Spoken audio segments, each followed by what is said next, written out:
গল্প.in presents horror shorts. শরৎকাল, রাত বাড়ছে, বাড়ির চারিদিকে কুয়াশা জমছে। রাত 1:17 ঘুম ভেঙে গেল তুষারের, কারণ সে একটা হাসির আওয়াজ শুনল। শিশুর হাসি, হালকা কিন্তু কাঁচের মতো পরিষ্কার। কিন্তু এই বাড়িতে তো কোনো শিশু নেই। তুষার উঠে বসল। ঘরের আলো নিভে রয়েছে, জানলা সামান্য খোলা, পর্দা হাওয়ায় দুলছে।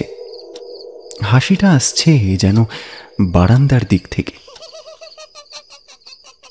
ওর গায়ে কাঁটা দিল। সে ভাবল হয়তো বাতাসের শব্দ, কিন্তু হাসির পর এখন শোনা যাচ্ছে টুপটাপ দৌড়ানোর শব্দ, যেন গুটি গুটি পায়ে কেউ দৌড়চ্ছে।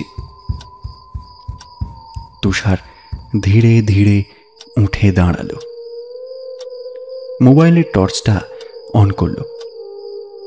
দরজা খুলতেই তার বুকটা থমকে গেল। মেঝেতে ছোট ছোট ভেজা পায়ের দাগ, হয়তো 5-6 বছরের বাচ্চার মতো। দাগগুলো বারান্দা থেকে এসেছে আর যাচ্ছে রান্নাঘরের দিকে। হাসিটা আবার শোনা গেল, এইবার আরো কাছে, যেন ঠিক তার পিছনে। খেলবি? তুষারের গলা শুকিয়ে গেল। সে মোচড় দিয়ে ঘুরল, কিন্তু এ কি? কেউ তো নেই। এবার রান্নাঘরের ভেতরের আলো জ্বলে উঠল নিজে নিজেই। কেউ লাইট অন করেছে। তুষার ধীরে পা এগোলো। তার নিঃশ্বাস ভারী হয়ে যাচ্ছে। রান্নাঘরে ঢুকতেই সে একটুখানি শুকনো শ্বাসের শব্দ পেল। টেবিলের ওপর একটা পুরনো টেডি বিয়ার, তার চোখ দুটো কালো। কিন্তু ওটা তো ওর নয়। হঠাৎ টেডিটা নড়ে দাঁড়িয়ে গেল, আর তার পেট ফেটে ভিতর থেকে ছোট্ট একটা হাড়ের মতো হাত বের হলো। ওটা ধীরে ধীরে মাথা তুলল। কিন্তু এ কি?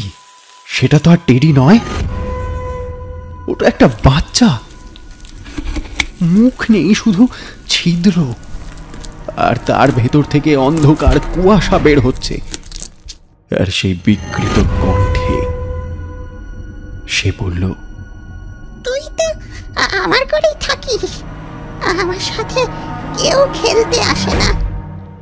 বাচ্চাটা ধীরে ধীরে এগিয়ে আসছে। তুষার পিছনে যাওয়ার চেষ্টা করলো, কিন্তু তার পা যেন নড়ছে না। মাটির সাথে তার পা যেন কেউ আটকে দিয়েছে। বাচ্চাটা এখন একদম তার সামনে, গলা কাছে এনে ফিসফিস করল, আজ খেলব। তারপর নিস্তব্ধতা।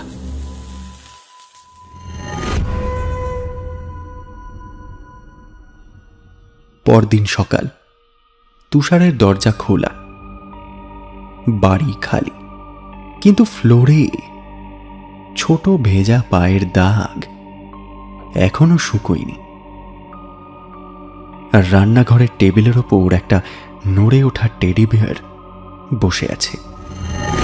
তার ভিতর থেকে ভেসে আসছে একটা পরিচিত কণ্ঠ, পরেরটায় কে আসবে? খেলা তো বাকি।